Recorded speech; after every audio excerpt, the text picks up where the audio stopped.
Hello, welcome to study classes. आप सभी का स्वागत है केमिस्ट्री के एक न्यू क्लास में। आज हम लोग डिस्कस करने वाले हैं चैप्टर 4 कार्बन एवं इसके यौगिक। ठीक है, तो कार्बन एवं इसके यौगिक। तो सबसे पहले शीर्षक को समझिए, कार्बन क्या है, कार्बनिक यौगिक क्या है। तो अगर सबसे पहले हम लोग अगर कार्बन की बात कर ले तो कार्बन की अगर मान लीजिए पूछ ली जाए परिभाषा, ठीक है, परिभाषा पूछ ली जाए कार्बन की, तो हम लोग क्या कह सकते हैं कि कार्बन एक ऐसा तत्व है जो प्रकृति में स्वतंत्र अवस्था में पाई जाती है। क्या है कार्बन? कार्बन एक ऐसा तत्व है जो प्रकृति में स्वतंत्र अवस्था में पाई जाती है। ठीक है, तो मान लीजिए अगर कार्बन का उदाहरण पूछ लिया जाए तो हम लोग क्या लिख सकते हैं? हीरा, फुलेरिन। ठीक है ना, ऐसा हम लोग उदाहरण लिख सकते हैं। क्या क्या उदाहरण लिख सकते हैं? हीरा, फुलेरिन। ठीक है, ये सारे हम लोग उदाहरण लिख सकते हैं। कार्बन की बात हो गई। अब बात करते हैं दूसरे टॉपिक पर, कार्बनिक यौगिक। तो कार्बनिक यौगिक क्या है, ये बात माइंड में आना चाहिए आप लोगों को। तो कार्बनिक यौगिक सीधा आप लोग कह सकते हैं कि परिभाषा दे सकते हैं कि एक ऐसा यौगिक है जो कार्बन से बना होता है। कार्बनिक यौगिक की परिभाषा क्या हो गई? कार्बनिक यौगिक क्या हो गया कि कार्बनिक यौगिक एक ऐसा यौगिक है जो कार्बन से बना हुआ है। ठीक है, तो इस चैप्टर में, इस अध्याय में आप लोगों ने 6 तरह की कार्बनिक यौगिक के बारे में पढ़ा होगा। 6 तरह का कार्बनिक यौगिक होता है सामान्य तौर पर अगर हम बात करें कार्बनिक यौगिक, तो 6 प्रकार का कार्बनिक यौगिक होता है। सबसे पहला देखो, यहाँ पे मैं नोट्स अवेलेबल करवाती हूँ, नोट्स सहित आप लोगों को समझाती हूँ। अगर मौखिक रूप से हर एक चीज बता दूंगी, हालांकि मैं यहाँ पे परिभाषा नहीं लिखती, परिभाषा लिखने से बार बार मुझे इरेज करना पड़ता है, बार बार लिखना पड़ता है, तो इससे दिक्कत हो जाता है। लेकिन मैं कोशिश करती हूँ कि आप लोगों को जो शीर्षक होता है, मेन जो चीज होता है, उसको नोट करके समझाऊं। ठीक है, तो आप लोग यहाँ स्क्रीनशॉट ले सकते हो, लेकिन स्क्रीनशॉट लेने के पहले समझ लो क्या बात है।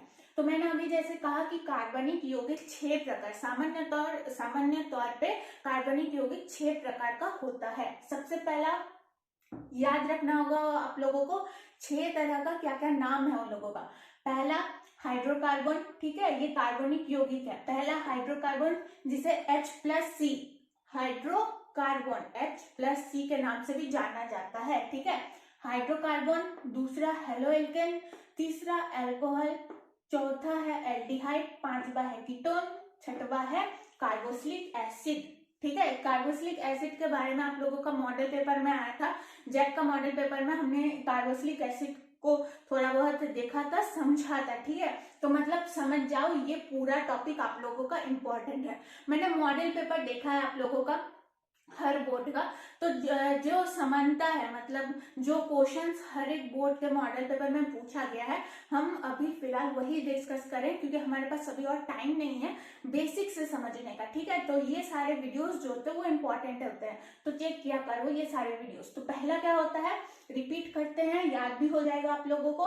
हाइड्रोकार्बन, ठीक है, दूसरा हेलोएल्केन, तीसरा अल्कोहल, चौथा एल्डिहाइड, पांचवा कीटोन, छठवा कार्बोक्सिलिक एसिड हो गया। अगर हम बात करें हाइड्रोकार्बन, ज्यादातर क्वेश्चन ये हाइड्रोकार्बन से ही पूछा जाता है। अब हाइड्रोकार्बन क्या है ये जानना जरूरी है।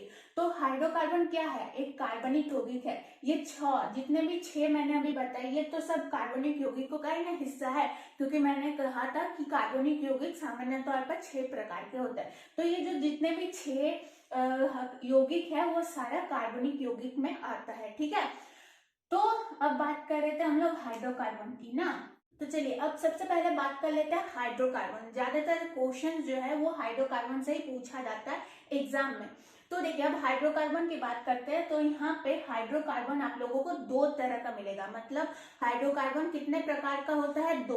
पहला संतृप्त हाइड्रोकार्बन, दूसरा असंतृप्त हाइड्रोकार्बन। हाइड्रोकार्बन को H+C भी कहा जाता है, इसलिए मैंने यहाँ पे H+C लिखा हुआ है। तो हाइड्रोकार्बन जो कि एक कार्बनिक यौगिक है, और उसके 2 प्रकार है। पहला संतृप्त हाइड्रोकार्बन, दूसरा असंतृप्त हाइड्रोकार्बन। ठीक है, अब संतृप्त हाइड्रोकार्बन को हम लोग क्या कहते हैं? एल्केन भी कहते हैं, ये बात याद रखना। संतृप्त हाइड्रोकार्बन को एल्केन भी कहा जाता है। असंतृप्त हाइड्रोकार्बन फिर 2 प्रकार का होता है। एक ये तो हो गया एल्केन, ये होता है एल्कीन, और ये होता है एल्काइन।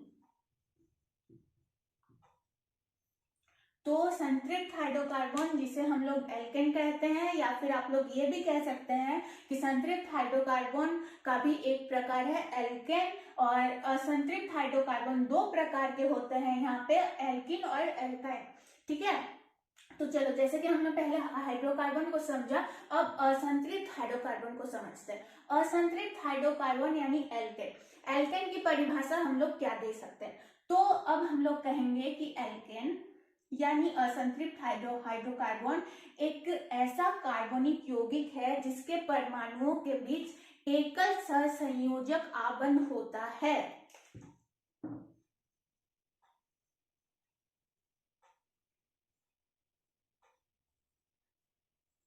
क्या होता है? एकल सहसंयोजक आबंध यानी सिंगल बॉन्ड। ये अगर आप लोगों ने पढ़ा होगा तो जाहिर सी बात है आप लोगों को समझ में आ रहा होगा, तो एक रिवीजन क्लास की तरह ले लीजिए, जिसका सूत्र क्या होता है? CnH2n+2, CnH2n+2। यहाँ जो आप लोगों को n दिख रहा है वो क्या है? वो एक परमाणु संख्या को दर्शाती है। एक अणु में कितने कार्बन परमाणु संख्या है वो n जो है उसको दर्शाती है। ठीक है, तो एल्केन, फिर से मैं एक बार रिवीजन करवाती हूँ शुरू से। कार्बन क्या है? कार्बन एक ऐसा तत्व है जो प्रकृति में स्वतंत्र अवस्था में पाई जाती है, जैसे कि हीरा हो गया, फुलेरिन हो गया। ठीक है, फिर बात आती है कार्बनिक यौगिक। तो कार्बनिक यौगिक एक ऐसा यौगिक है जो कि कार्बन से बना हुआ है। ठीक है, कार्बनिक यौगिक को फिर 6 प्रकार होते हैं। पहला hydrocarbon, haloalkane, alcohol, aldehyde, ketone, carboxylic acid. ठीक है, तो सबसे पहला प्रकार जो था कार्बनिक यौगिकों का, उसके बारे में हम लोग पढ़ेंगे आज, हाइड्रोकार्बन। हाइड्रोकार्बन जो कि एक कार्बनिक यौगिक है, जाहिर सी बात है। तो फिर हाइड्रोकार्बन दो भागों में विभाजित किया गया है, संतृप्त हाइड्रोकार्बन और संतृप्त हाइड्रोकार्बन। संतृप्त हाइड्रोकार्बन का आप परिभाषा ऐसे दे सकते हैं कि संतृप्त हाइड्रोकार्बन एक ऐसा हाइड्रोकार्बन है जिसके परमाणुओं के बीच एकल सहसंयोजक आबंध होता है। एकल सहसंयोजक आबंध होता है यानी सिंगल बॉन्ड होता है, और इसका सूत्र होता है CnH2n+2। इस सूत्र को याद रखना। ठीक है, अब बात कर लेते हैं असंतृप्त हाइड्रोकार्बन। इसकी परिभाषा अगर पूछ ली जाए तो आप लोग बोल सकते हैं कि असंतृप्त हाइड्रोकार्बन एक ऐसा हाइड्रोकार्बन है जिसके परमाणु संख्या मतलब परमाणुओं के बीच मतलब डबल बॉन्ड या फिर ट्रिपल बॉन्ड। ठीक है, डबल बॉन्ड या फिर ट्रिपल बॉन्ड होता है। असंतृप्त हाइड्रोकार्बन दो प्रकार के होते हैं, एल्किन और एल्काइन। ठीक है, अब बात कर लेते हैं थोड़ा एल्केन की, CnH2n+2। तो असंतृप्त हाइड्रोकार्बन, यहाँ पे एक काम करती हूँ, मैं यहाँ पे इसको इरेज करती हूँ। और मैंने आप लोगों को बताया कि CnH2n+2 एल्केन का होता है सूत्र। ठीक है, ये सूत्र आप लोगों को याद रखना है। अब CnH2n+2, n जो है यहाँ पे एक अणु में परमाणु संख्या को दर्शाती है।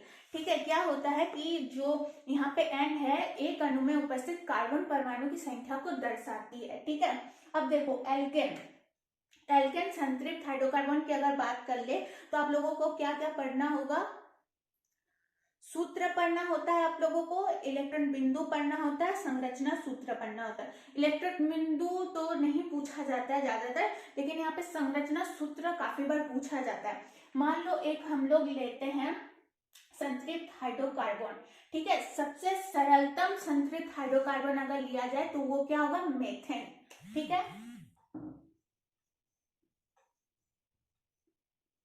ठीक है, मेथेन।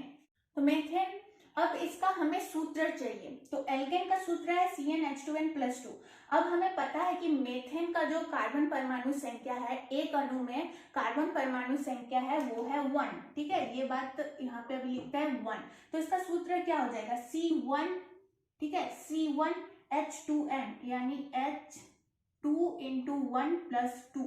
तो ये क्या हो जाएगा? CH2 × 2 क्या हो जाएगा? 2 + 2 4, तो CH4। मेथेन का यहाँ पे मेथेन का सूत्र हो गया CH4। तो ये हो गया सूत्र। अब आप लोगों को संरचना सूत्र अगर पूछ लिया जाए तो हम लोग मेथेन का संरचना सूत्र कैसे बनाएंगे? CH4 का संरचना सूत्र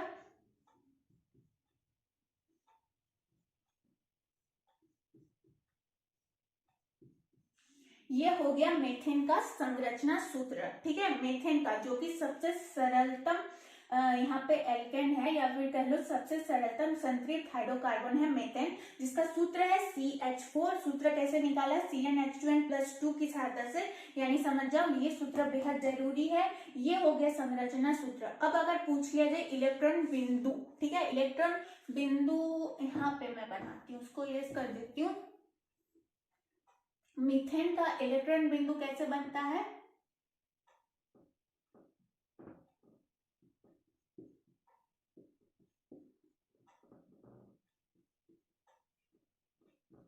ठीक है, तो एक बार H को घेरा लगाएंगे,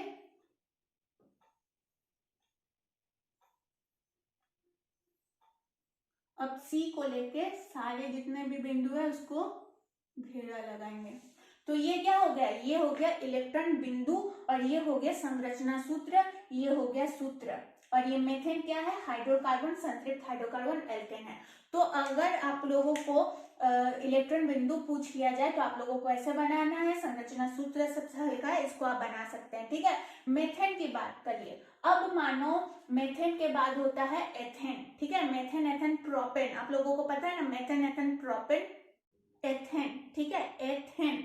तो अब एथेन की बात करते हैं हम लोग। यहाँ पे मैं इरेज कर देती हूँ, आप लोग स्क्रीनशॉट लेते जाना। ठीक है, ये सब पूछा जाता है, और इस बार तो अब क्वेश्चन पैटर्न भी आप लोगों का बदल दिया गया है, मॉडल पेपर तो जारी कर दिया गया है, तो आप लोग समझ सकते हो। अब बात करते हैं सेकेंड नंबर एल्केन की, तो वो होता है एथेन।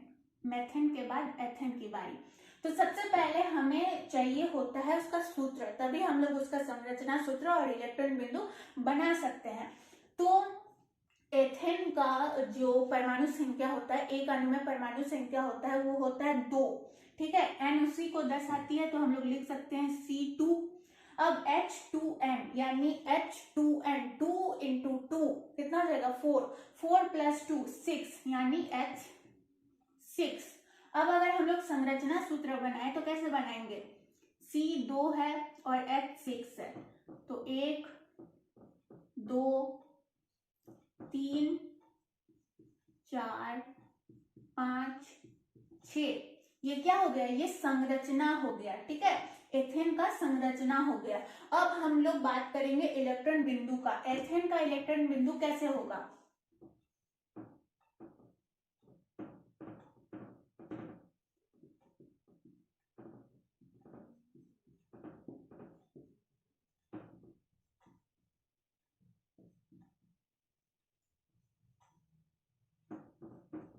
अब हमें इसको घेरा लगाना होता है। ठीक है, तो पहले ऐसे घेरा लगाएंगे,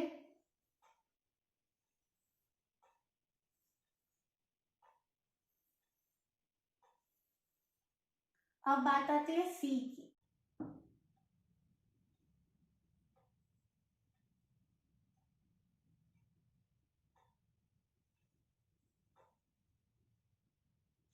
तो देखो, ये हो गया इलेक्ट्रॉन बिंदु और ये हो गया संरचना सूत्र। ये संरचना सूत्र, ये इलेक्ट्रॉन बिंदु। तो जैसे कि एथेन, ये सॉरी, सबसे पहले तो मेथेन होता है, सबसे पहले मेथेन होता है, एथेन होता है, प्रोपेन होता है, ब्यूटेन होता है, हेक्सेन होता है। ठीक है, तो ऐसे करके आप लोग बना सकते हैं। फिर आप लोग sorry, methane, ethane, propane, butane, pentane, hexane होता है। ठीक है, फिर एल्कीन का आप लोग बना सकते हैं, जो कि असंतृप्त हाइड्रोकार्बन के अंतर्गत आता है। एल्कीन तो एल्कीन में क्या हो जाएगा? Ethene, propene, butane, pentane, hexane. असंतृप्त हाइड्रोकार्बन मतलब ऐसा हाइड्रोकार्बन, पहले बातचीत हो चुकी थी कि ऐसा हाइड्रोकार्बन जिसमें दो परमाणुओं के बीच द्विआबंध या त्रिआबंध होता है। एल्कीन, एल्काइन, ये सब ना, एल्कीन और एल्काइन। तो एल्कीन का CnH2n होता है और CnH2n-2। तो यहाँ पे एल्केन की बात हो गई थी, तो CnH2n+2, और एल्केन का होता है, मतलब जो दूसरा होता है संतृप्त हाइड्रोकार्बन में जो एल्कीन होता है वो होता है CnH2n, लेकिन एल्काइन का हो जाता है फिर CnH2n-2। तो आई होप आप लोगों को इतना तो समझ में आ चुका होगा। केमिस्ट्री का चौथा चैप्टर था ये। थोड़ा बहुत करके हम लोग जो जो मॉडल पेपर में था सब्जेक्टिव की तरह जो हमें समझना था उसके ऊपर कुछ दिन से क्लास ले रही हूँ मैं। तो कहीं भी और दूसरे टॉपिक पे, केमिस्ट्री का दूसरे टॉपिक पे अगर बातचीत करना हो तो कमेंट बॉक्स में कमेंट कर सकते हो। तो बस आज के लिए इतना ही, मिलते हैं किसी दूसरे वीडियो में। एंड बस लगे रहो एग्जाम के लिए, और क्या कह सकती हूँ। चलो